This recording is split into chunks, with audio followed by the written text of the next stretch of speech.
আলহামদুলিল্লাহ। আর और সবাই বলি আলহামদুলিল্লাহ। আলহামদুলিল্লাহ। আল্লাহুম্মা সাল্লি সেম থাকবেন, চেঞ্জ করেন না, সেম। টিস্যু কোথায়? টিস্যু কোথায়? এবার পুরো একদম নিচে টিস্যু করার মতো দিলেই আমরা চলে যাবো। ফাইনালি আজকে বিয়ের ব্লগ নিয়ে চলে আসলাম। কিন্তু কার বিয়ে এটা নিয়ে আপনাদের মনে অনেক কোয়েশ্চেন্স। অনেকে বলছে যে আমার নাকি বিয়ে হয়ে গেছে। সিরিয়াসলি গাইজ, এত আর্লি? যেখানে এখন আমার বড় বোনের বিয়ে হয়নি সেখানে আমি। আচ্ছা যাই হোক, ব্যাপার না। আজকে কার বিয়ে অ্যান্ড হুটহাট করে কিভাবে বিয়ে ঠিক হয়ে গেল, এত অল্প সময়ের মধ্যে কিভাবে আমরা সব কিছু অ্যারেঞ্জ করলাম, বিয়েতে কেমন এনজয় করলাম, সব কিছু নিয়েই কিন্তু থাকছে আমার আজকের blog. So let's start the blog. এই এভরিওয়ান, আসসালামু আলাইকুম। কেমন আছেন সবাই? আই হোপ আপনারা সবাই ভালো আছেন। আমরা আলহামদুলিল্লাহ অনেক ভালো আছি। আজকের দিনটা আমাদের জন্য ভেরি ভেরি স্পেশাল, বিকজ আজকে আমার না খালামণির বিয়ে। এই দিনটার জন্য আমরা সবাই ওয়েট করছিলাম যে খালামণির বিয়েতে সবাই মিলে অনেক এনজয় করব, মজ মাস্তি করব। বাট এই দিনটা যে এভাবে হুট করে চলে আসবে কিংবা এত তাড়াতাড়ি চলে আসবে এটা আমরা কখনোই কল্পনা করিনি। মানে এটা টোটালি আনএক্সপেক্টেড ছিল। মেইনলি খালামনির বিয়েটা এভাবে ঠিক হয়েছে যে গতকাল রাতে দেখতে এসেছে, আগামীকাল বিয়ে ঠিক হয়ে গিয়েছে। মানে পাত্রপক্ষ সহ গতকাল রাত 8টা বাজে আমাদের বাসায় আসে অ্যান্ড খালামনিকে দেখেই হচ্ছে তাদের পছন্দ হয়ে যায়। এই জন্য ওই দিন রাতেই কাবিন নামা অ্যান্ড বিয়ের ডেট সব কিছুই ফিক্সড করে ফেলে, মানে আগামীকালকেই বিয়ে। ওনারা সব কিছু ফিক্সড করে আমাদের বাসা থেকে যায় হচ্ছে রাত 11:30টায়। তারপর 12টার দিকে বিয়ের অনুষ্ঠান কোথায় করবে ফ্যামিলি সবাই মিলে গিয়ে একসাথে রেস্টুরেন্ট বুক করে আসে। এরপর রিলেটিভসদেরকে ইনভাইট করলো, যদিও সবাইকে ইনভাইট করা একদমই পসিবল হয়নি, যেহেতু আমাদের হাতে একদমই সময় ছিল না। মানে একদিনও আমরা হাতে সময় পাইনি, বুঝতেই পারতেছেন। বিয়ের কোনো কেনাকাটাও আমরা করতে পারিনি, ইভেন আমরা গায়ে হলুদও করতে পারিনি। যিনি পাত্র, এখন সে আমার আঙ্কেল হয়, তিনি হচ্ছে আমেরিকায় থাকে, ওইখানের সিটিজেন। তো প্রত্যেক বছরই হচ্ছে ওনার বাংলাদেশে আসা হয়। এই বছরও তিনি এসেছেন, অনেক দিন হয়ে গিয়েছে, তাই ওনার যাওয়ার সময়ও হয়ে গিয়েছিল। দ্যাটস ওয়াই এত তাড়াতাড়ি হচ্ছে বিয়েটা পড়ানো। আর এই অনুষ্ঠানটাই শেষ না, উনি নেক্সট টাইম দেশে আসলে সবাইকে ইনভাইট করে বড় করে অনুষ্ঠান করা হবে ইনশাল্লাহ। যাই হোক, বিয়ে বলে কথা, তাই ওই দিন হচ্ছে আমরা সবাই মিলে পার্লারে সেজেছিলাম। আমাদের প্রোগ্রামটা ছিল সন্ধ্যা 7:30টার দিকে, তো আমাদের পার্লারে যাওয়ার কথা ছিল 3টার দিকে। সেই জায়গায় আমরা বাসা থেকে বের হয়েছি 4:30টার দিকে, মানে অনেক বেশি লেট করে ফেলেছি। আর লেট হওয়ার কারণ হচ্ছে আমরা সবাই একসাথে ইমোশনাল হয়ে গিয়েছিলাম খালামণির জন্য। খালামণি অনেক বেশি ইমোশনাল হয়ে গিয়েছিল, দ্যাটস ওয়াই আমাদের একটু লেট হয়ে গিয়েছে।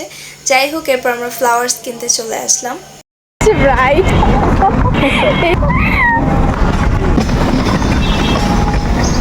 এরপর হচ্ছে আমরা পার্লারে যাওয়ার উদ্দেশ্যে রওনা দিই। তো এই রিক্সায় হচ্ছে আমি আর আমার খালামণি ছিলাম, আর অন্য রিক্সায় হচ্ছে আম্মু, আমার বড় বোন আর আমার ছোট বোন ছিল।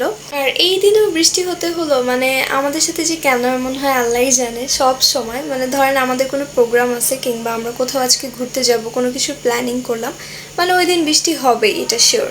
যাই হোক, এরপর আমরা চলে আসলাম আমাদের পরিচিত পার্লারে। অলওয়েজ আমাদের কোনো প্রোগ্রাম হলে আমরা এখান থেকেই মেকআপ করি, যেহেতু ওয়েডিং প্রোগ্রাম বলে কথা। আর বিয়েতে সবচেয়ে ইম্পর্ট্যান্ট হচ্ছে মেয়েদের মেকআপটা। মেকআপটা যদি সুন্দর হয় তাহলে ওই দিনটা পুরোটাই হচ্ছে মেয়েদের সুন্দর যাবে, আর যদি মেকআপটা খারাপ হয় তাহলে ওই দিনটা পুরোটাই হচ্ছে মেয়েদের মাটি যাবে, এটাই মেয়েদের ক্ষেত্রে। তো এই জন্য মেকআপটা হচ্ছে অনেক ইম্পর্ট্যান্ট। দ্যাটস ওয়াই হচ্ছে আমরা চেনা পরিচিত পার্লারে মেকআপ করি, মানে আগে থেকেই জানি যে ওনারা কেমন মেকআপ করাবে। যাই হোক, এখানে হচ্ছে ব্রাইডের শাড়ি, চুড়ি অ্যান্ড এভরিথিং পাত্রপক্ষরা পার্লারে এসে দিয়ে গিয়েছিল, শুধুমাত্র গোল্ডের জুয়েলারিগুলো বাদে। শপিং করার মতো সময় যেহেতু হাতে একদমই পাওয়া যায়নি, তারপরেও কিন্তু ওনারা সঠিক সময় শপিং করে সব কিছু পার্লারে দিয়ে গিয়েছে, শুধুমাত্র গোল্ডের জুয়েলারিগুলো বাদে। বাট খালামনি যখন আবার রেস্টুরেন্টে গিয়েছিল তখন হচ্ছে খালামনিকে জুয়েলারিগুলো পরিয়ে দিয়েছিল। এই তো ব্রাইডও প্রায় অলমোস্ট রেডি। এখানে ব্রাইডকে ফ্লাওয়ার্স দিয়ে দিয়েছে হেয়ারে, খুব সুন্দর লাগছিল মাশাল্লাহ। খালামনিকে একদমই চেনাই যাচ্ছিল না, মানে একেবারে অন্যরকম লাগছিল। আর this is the first time খালামনিকে এই লুকে দেখলাম, সো অনেক বেশি ভালো লাগছিল।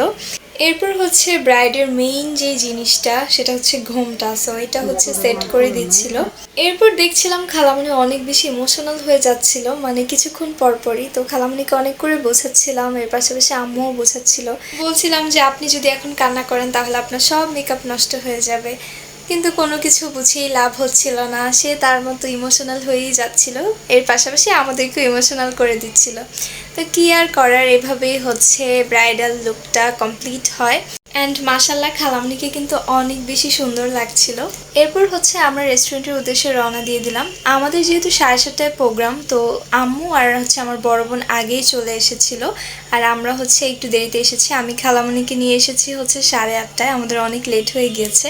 আর এখানে আমি ঠিকমতো ভিডিওর ক্লিপ নিতে পারিনি, কজ এখানে একটু লজ্জা লাগছিল। সবাই হচ্ছে এখানে ব্রাইডের জন্য ওয়েট করছিল নিচে। খালামনির বিয়ের প্রোগ্রামটা আমরা কোন রেস্টুরেন্টে করেছি সেটা তো আপনারা দেখেই বুঝতে পারছেন, কজ যারা আমার রেগুলার ভিউয়ার্স আছেন তারা অবশ্যই দেখে বুঝে যাবেন। তাও আমি বলে দিচ্ছি, আমরা হচ্ছে স্কাই রেস্টুরেন্টে খালামনির বিয়ের প্রোগ্রামটা করেছি। এর আগেও হচ্ছে এখানে খালামনির বার্থডে সেলিব্রেট করেছিলাম, সেই ব্লগও আমার রেগুলার ভিউয়ার্সরা দেখে ফেলেছেন। যারা এখন নিউ ভিউয়ার্স আছেন তারাও গিয়ে দেখে আসুন। তো এখানে হচ্ছে আমাদের সব গেস্টরাই চলে এসেছিল, খালামনির ফ্রেন্ড সার্কেল থেকে শুরু করে আমাদের রিলেটিভসরা সবাই, অ্যান্ড খালামনির শ্বশুরবাড়ির সবাই। তো এখানে হচ্ছে খালামনি সবার সাথেই কথা বলছিল। তো তারপর হচ্ছে আমরা স্টেজে চলে আসলাম, আর স্টেজে এসে দেখি এখনো আঙ্কেলই আসে নাই, আল্লাহ। তো আমরা বললাম যে আচ্ছা ভালো হয়েছে, আমরা একটু ছবি তুলে নিই আগে খালামনির সাথে। তো তারপর হচ্ছে আমরা কিছু ছবি কালেক্ট করলাম, অ্যান্ড 10 মিনিটের মধ্যেই হচ্ছে আঙ্কেলও চলে আসে। এই তো আঙ্কেলও চলে আসলো, আর এখানে সবাই আঙ্কেলকে দেখার জন্য অনেক বেশি এক্সাইটেড ছিল, আর সবাই ওয়েট করছিল।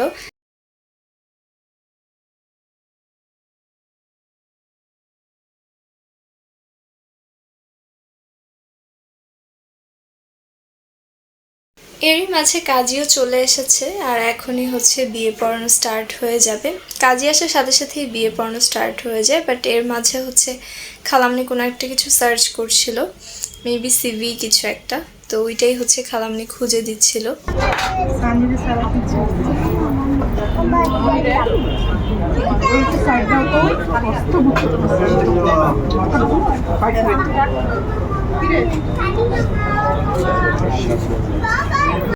এরপর হচ্ছে অনেকেই এসে খালামনির ছবি তুলছিল, ভিডিও করছিল। খালামনি আমাকে বলছিল যে বিয়ের দিন নিজেকে সেলিব্রিটি মনে হয়, কত সবাই এসে শুধু ছবি তুলে আর ভিডিও করে। এখানে বিয়ের ব্যাপারে আম্মুর সাথে খালামনি কিছু ইম্পর্ট্যান্ট কথা বলছিল, আর ওই পাশে হচ্ছে কাজী কাগজপাতি সব কিছু ঠিক করছিল, কারণ এখনই হচ্ছে বিয়েটা পড়াবে আর খালামনির কবুল বলার সময় চলে এসেছে। তো এই জন্য খালামনি অনেক বেশি নার্ভাস ছিল এখানে, আর অনেক বেশি ভয় পাচ্ছিল সে। তো আমরা সবাই মিলে তাকে সান্ত্বনা দিচ্ছিলাম যে ভয়ের কিছু নেই। বারবারই সে নার্ভাস হয়ে যাচ্ছিল আর অনেক বেশি ইমোশনাল হয়ে যাচ্ছিল। বিবাহ কাজ শুরু করবো, এটি একটি পবিত্র কাজ, ধর্মীয় কাজ, রাষ্ট্রীয় কাজ, সামাজিক কাজ। বিবাহের মাধ্যমে সম্পর্ক হালাল হয়, আল্লাহর রহমত বর্ষণ বরকত বাড়ে, এমন একটি পবিত্র কাজ আমরা শুরু করব। শুরুতেই শুকরিয়া জ্ঞাপন করবো মহান রব্বুল আলামিনের দরবারে, যিনি আমাদের সুস্থ সাবলীল রেখেছেন এবং এই বিবাহে অংশগ্রহণ করার মতো তৌফিক দিয়েছে। সবাই বলে আলহামদুলিল্লাহ। এখন আমরা বিবাহের কাজ শুরু করব।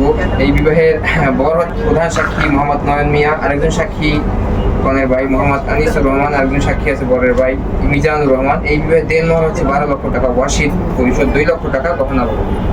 শুরুতেই কনের কাছে এজেন্ট নিতে হবে, প্রস্তাব রাখবো তাকে সেই বিবাহে সম্মতি দিয়েছে কিনা। প্রধান সাক্ষী সহ সাক্ষী যারা আছেন তারা কনের কাছে আসবেন, প্রস্তাব রাখবেন। বিবাহ হচ্ছে নোয়াখালী জেলা চাটখিল থানা। আর আপনার বিবাহের 12 লক্ষ টাকা দেনমোহর ধার্যে, 2 লক্ষ টাকা পরিশোধে উপস্থিত সাক্ষীগণের সামনে আপনার বিবাহ হচ্ছে। আপনি কি জানেন? আপনি কি বিবাহে রাজি আছেন? নিজের ইচ্ছা করতেছেন? আমার সাথে বলেন আউযু বিল্লাহি মিনাশ শাইতানির রাজিম। বিসমিল্লাহির রহমানির রহিম। আশহাদু আল্লা ইলাহা ইল্লাল্লাহু ওয়াহদাহু লা শারীকা লাহু ওয়া আশহাদু আন্না মুহাম্মাদান আবদুহু ওয়া রাসূলুহু। বিসমিল্লাহির রহমানির রহিম। লা ইলাহা ইল্লাল্লাহু মুহাম্মাদুর রাসূলুল্লাহ সাল্লাল্লাহু আলাইহি ওয়াসাল্লাম। উনি হচ্ছে এই বিবাহের প্রধান সাক্ষী। উনি যেটা বলে আপনি সেটা শুনবেন। মানে বিসমিল্লাহির রহমানির রহিম। একটু জোরে বলেন। নোয়াখালী জেলা, নোয়াখালী জেলা, চাটখিল থানা, চাঁদপুর থানা, কুলশ্রী, কুলসি, আপনার বিবাহের আপনার বিবাহের 12 লক্ষ টাকা 12 লক্ষ টাকা, দেনমোহর ধার্য করিয়া দেন মহাত্মা 2 লক্ষ টাকা 2 লক্ষ টাকা, গহনা বাবদ পরিশোধ করিয়া পরিশোধ করিয়া, বাকি টাকা বাকি টাকা বাকি রাখিয়া বাকি রাখিয়া উপস্থিত সাক্ষীগণের সামনে উপস্থিত সাক্ষীগণ আমি মোহাম্মদ নয়ন মিয়া আমি মোহাম্মদ নয়ন মিয়া এই বিবাহের প্রধান সাক্ষী নিযুক্ত হইয়া সাক্ষী নিযুক্ত হইয়া নিযুক্ত হইয়া আপনার নিকট আপনার নিকট বিবাহের প্রস্তাব রাখিলাম। বিবাহের প্রস্তাবে আপনি কি বিবাহের প্রস্তাবে রাজি আছেন? ওনাকে জিজ্ঞেস করুন। আপনি বিবাহের প্রস্তাবে রাজি আছেন? সম্মতি আছে আপনার? সম্মতি থাকলে বলেন আলহামদুলিল্লাহ। বলেন আলহামদুলিল্লাহ। আমি এই বিবাহের প্রস্তাব স্বেচ্ছায় গ্রহণ করিলাম, কবুল করিলাম।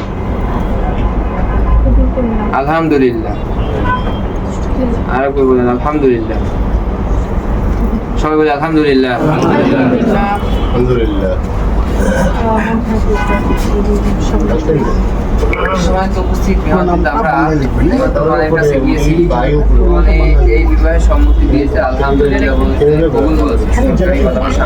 সবাই বলে আলহামদুলিল্লাহ। এখন পরের কাছে প্রস্তাব রাখবো। পর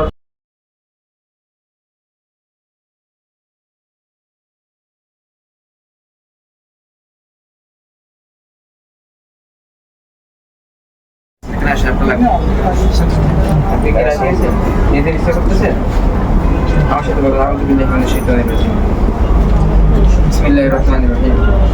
আশহাদু আল লা ইলাহা ইল্লাল্লাহু ওয়াহদাহু লা শারীকা লাহু ওয়া আশহাদু আন্না মুহাম্মাদান আবদুহু ওয়া রাসূলুহু। বিসমিল্লাহির রহমানির রহিম।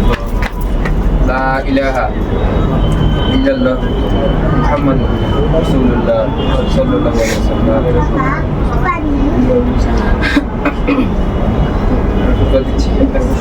আলহামদুলিল্লাহ।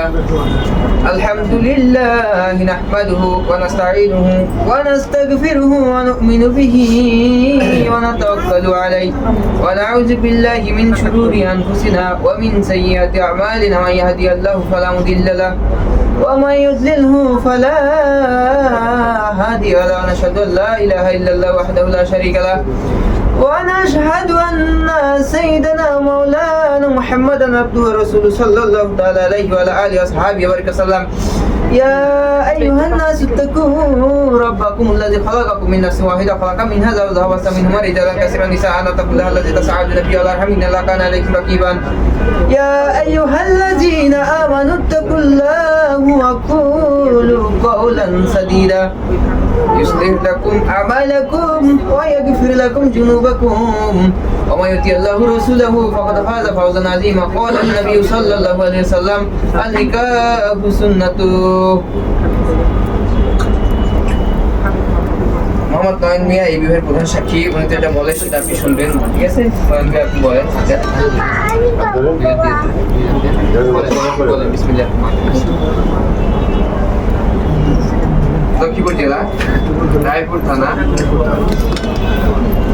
গ্রাম হচ্ছে পূর্ব চরপাতা গ্রাম। বিবাহে 12 লক্ষ টাকা দেনমোহর ধার্যে 2 লক্ষ টাকা গহনা বাবদ পরিশোধ করিয়া বাকি টাকা বাকি রেখে উপস্থিত সাক্ষীগণের সামনে আমি মোহাম্মদ নয়ন মিয়া এই বিবাহের প্রধান সাক্ষী নিযুক্ত হইয়া আপনার নিকট বিবাহের প্রস্তাব রাখিলাম। আপনি কি বিবাহের প্রস্তাব রাজি? রাজি? যদি রাজি তিনি বলেন আলহামদুলিল্লাহ। আমি এই বিবাহের প্রস্তাব, যদি বলেন তাহলে সবাই শুনে, আমি এই বিবাহের প্রস্তাব স্বেচ্ছায় গ্রহণ করিলাম, কবুল করিলাম। 12 লক্ষ টাকা দেনমোহর ধার্যে 2 লক্ষ টাকা গহনা বাবদ পরিশোধে বাকি টাকা বাকি রেখে উপস্থিত সাক্ষীগণের সামনে আমার স্ত্রী রূপে গ্রহণ করে যান, কবুল করে যান। আলহামদুলিল্লাহ কবুল। সবাই বলি আলহামদুলিল্লাহ। আলহামদুলিল্লাহ। আল্লাহুম্মা সাল্লি আলা সাইয়্যিদিনা ওয়া নাবিয়িনা ওয়া শাফিঈনা ওয়া হাবিবিনা ওয়া মাওলানা মুহাম্মদ সাল্লাল্লাহু আলাইহি ওয়া আলিহি ওয়া সাহবিহি। আল্লাহুম্মা সাল্লি আলা সাইয়্যিদিনা ওয়া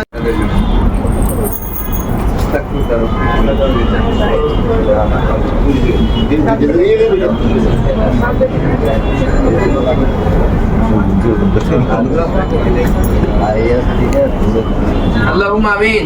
اللهم آمين. ربنا ظلمنا انفسنا وان لم تغفر لنا وترحمنا لنكونن من الخاسرين. ربنا آتنا في الدنيا حسنة وفي الآخرة حسنة وقنا عذاب النار. رب করিম মাওলা গো নামাজের পরে আল্লাহ দোয়া কবুল হওয়ার মধ্যে আল্লাহ এক বান্দা এবং বান্দির বিবাহ কাজ সম্পন্ন করিলাম মাওলা, উক্ত বিবাহখানাকে আপনি কবুল আর মঞ্জুর করে নিন। রব করিম মাওলা গো বিবাহের মধ্যে যত দোয়া দুরূদ খুতবা তাহলিল পাঠ করছি এর মধ্যে কোনো ভুল ত্রুটি হয়ে থাকলে নিজ গুণে ক্ষমা করে দিয়ে এর সবটুকু আকায়ে নাম তাজদারে মদিনা মুহাম্মদ রাসূলুল্লাহ সাল্লাল্লাহু আলাইহি ওয়াসাল্লামের রওজা মুবারকে পৌঁছে দিন। রব্বুল আলামিন মাওলা গো বিবাহে যারা সাক্ষী হয়েছে, যারা শ্রম দিয়েছে, সকলের শ্রমকে আপনি কবুল আর মঞ্জুর করে নিন।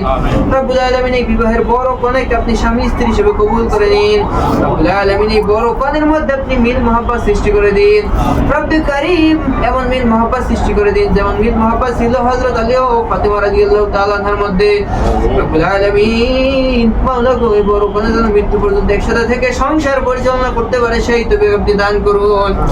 রব্বুল আলামিন মাওলা গো আমরা যারা হাত তুলেছি আমাদের আত্মীয় স্বজন যারা অন্ধকার কবরে শুয়ে আছে মাওলা, সকলের কবরের আযাবকে আপনি মাফ করে দিন। রব্বিরহামহুমা কামা রাব্বায়ানি সগীরা।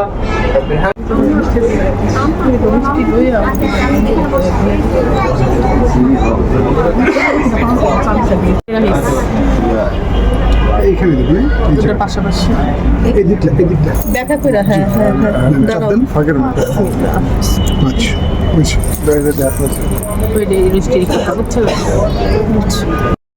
আলহামদুলিল্লাহ ফাইনালি খালামনির বিয়ে হয়ে গিয়েছে। তো এখন হচ্ছে খালামণিকে আঙ্কেলের সামনে নিয়ে যাব, মানে আঙ্কেলের পাশে বসাবো। বাট সে কোনোভাবেই মানে যেতে রাজি হচ্ছিল না, কারণ সে অনেক বেশি লজ্জা পাচ্ছিল, এর পাশাপাশি অনেক বেশি নার্ভাস ছিল। বেচারি আঙ্কেল কতক্ষণ ধরে তার জন্য ওয়েট করছে, বাট খালামণি তো মানে অনেক বেশি ইমোশনাল ছিল। তাকে আমরা অনেক করে বোঝাচ্ছিলাম যে এটা খুবই বাজে লাগছে, আপনি প্লিজ চলেন। সবাই মিলে খালামণিকে অনেক বুঝিয়ে শুনিয়ে তারপর আঙ্কেলের কাছে নিয়ে যাচ্ছিলাম। আর আঙ্কেল তো অনেক বেশি এক্সাইটেড ছিল, সে ওইখানে বসে দেখছে যে তার বউ আসতেছে, তো সে অনেক বেশি এক্সাইটেড। তো এগুলো নিয়ে আমরা একটু মজা করছিলাম, হাসাহাসি করছিলাম, এই আর কি। তো এখানে হচ্ছে আমার ছোট মামি খালামণিকে নিয়ে যাচ্ছিল।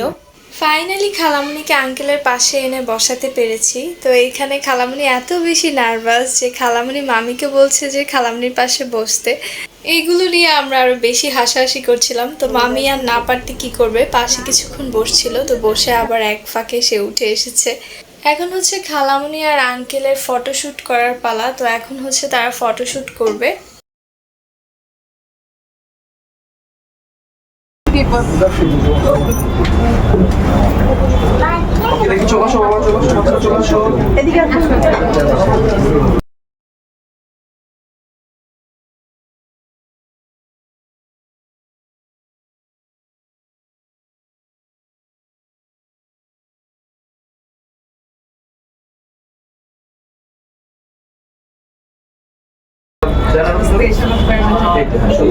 Ready?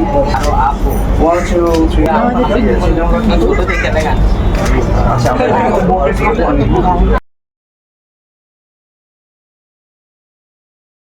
ওইখানে খালামণি আর আঙ্কেলের ফটোশ্যুট চলছে, আর এখানে হচ্ছে বাকি যে গেস্টরা আছে সবাইকে এখানে খাবার দাবার দিয়ে দেওয়া হচ্ছিল।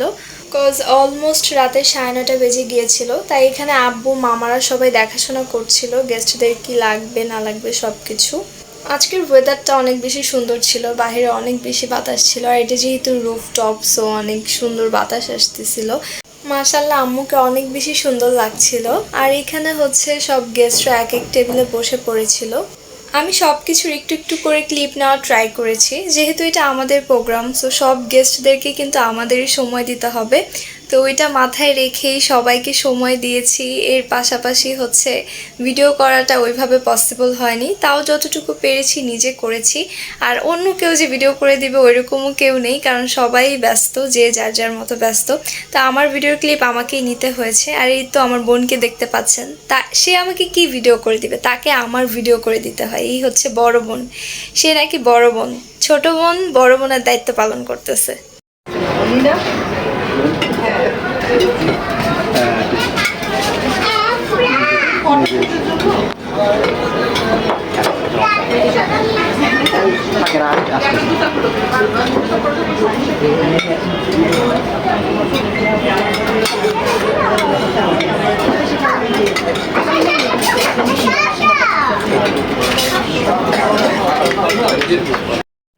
এরপর আঙ্কেল এবং খালামুনি হচ্ছে ফটোশ্যুট করার জন্য রুফে চলে আসে।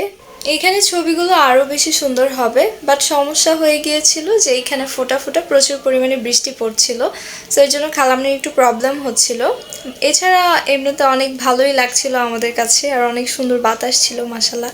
সব কিছু মিলিয়ে আমরা অনেক বেশি এনজয় করেছি, মানে বলে বোঝানোর মতো না, মানে হুটহাট হলেও আমরা অনেক বেশি এনজয় করতে পেরেছি আলহামদুলিল্লাহ। হঠাৎ করে খুব বেশি বৃষ্টি পড়ছিল, বাট এখানে ছাতার কোনো ব্যবস্থা ছিল না, তো এর জন্য আমার বড় বোন হচ্ছে খালামনির মাথায় ব্যাগ ধরে রেখেছিল। আর ওইখানে হচ্ছে আঙ্কেলের আলাদাভাবে ফটোশ্যুট হচ্ছিল।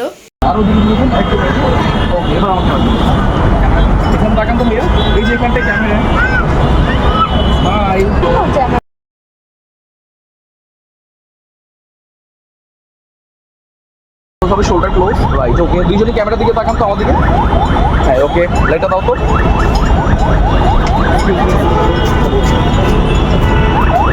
ওকে, রেডি। হাসি ওটা ধরে রাখবি। হাসি সেম আপু, হাসি একদম easy look, right, smile. Same থাকবেন, চেঞ্জ করেন না, সেম সেম থাকবো। Ready, 1 2 and 3। আপু চোখটা বন্ধ রাখেন তো। আপু চোখ বন্ধ। ভাইয়া আপুর দিকে তাকান, ভাইয়া আপুর দিকে। হাসি আপু থাকবো, চেঞ্জ না, সেম। রেডি, 1 2 3। এবার ফটোশ্যুট শেষ করে খালামুনি এবং আঙ্কেল খেতে বসে পড়েছে, সেই সাথে আমরাও বসে গিয়েছিলাম। আর খাবারের আইটেম ছিল হচ্ছে পোলাও, রোস্ট, কাবাব, ডিম, আর সেই সাথে হচ্ছে গরুর মাংস, আর ডেজার্ট হিসাবে ছিল পায়েস। সবগুলো খাবারই অনেক বেশি মজার হয়েছে, মানে কোনোটা খাবার থেকে কোনোটা খাবার কম নয় আমি বলবো, সবগুলো খাবারই আমাদের কাছে অনেক বেশি ভালো লেগেছে। কিন্তু প্রবলেম হচ্ছে একটাই, বিয়ে বাড়িতে কিংবা কোনো দাওয়াতে গেলে আমি কখনোই খাবার শেষ করতে পারি না। আমি করতেছি না, সেটা কি শেষ করলাম? কাউকে কি দেখছেন হয়েছে পারিয়া? এই নাও, যদি হাতে কিছু নাই। টিস্যু কোথায়? টিস্যু কোথায়? মানে টিস্যু টিস্যু পারি, আমি কিন্তু শেয়ারে আছি, আমি টিস্যু দিচ্ছি কিন্তু। এবার পুরো একদম নিচে এই যে আমিও আছি, আমি কিন্তু টিস্যু দিচ্ছি আপনাকে। এখন কি দাঁড়ায় থাকো তুমি এখানে, যতক্ষণ পর্যন্ত পকেটে হাত না ঢুকে। কষ্ট দেই নেই বলতে পারেন, গেটও ধরি নাই, জুতা তো নেই একদম নেওয়া জিনিস। আচ্ছা, ওই খুশি করার মতো দিলেই আমরা চলে যাবো। ওই যে এত উন্নয়ন করার কি আছে, বার্থডে বাইক কি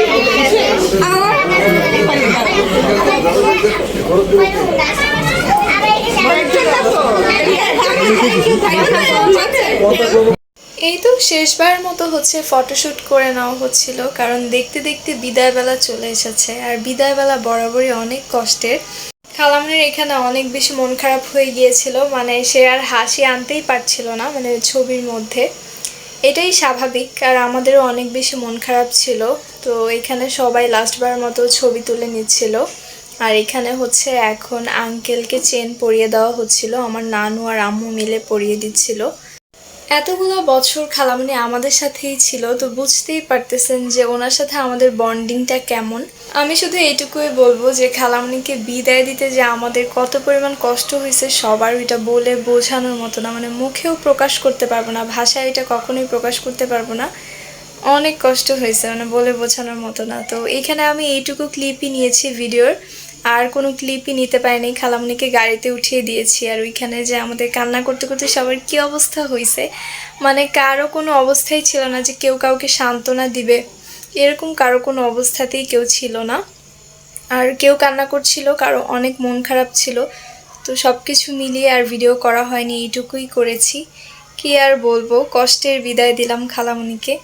খালামণি এবং আঙ্কেলের জন্য আপনারা দোয়া করবেন, তারা যেন সারা জীবন একসাথে থাকতে পারে এবং সুখে থাকতে পারে। সো এই ছিল আমার আজকের ব্লগ। আই হোপ আপনাদের কাছে ভালো লেগেছে। ভালো লাগলে অবশ্যই like, comment, share and subscribe my YouTube channel, follow my Facebook page. দেখা হচ্ছে নেক্সট কোনো ব্লগে। সেই পর্যন্ত সবাই সুস্থ থাকবেন, ভালো থাকবেন, নিরাপদে থাকবেন। Thanks for watching this video. Allah Hafiz.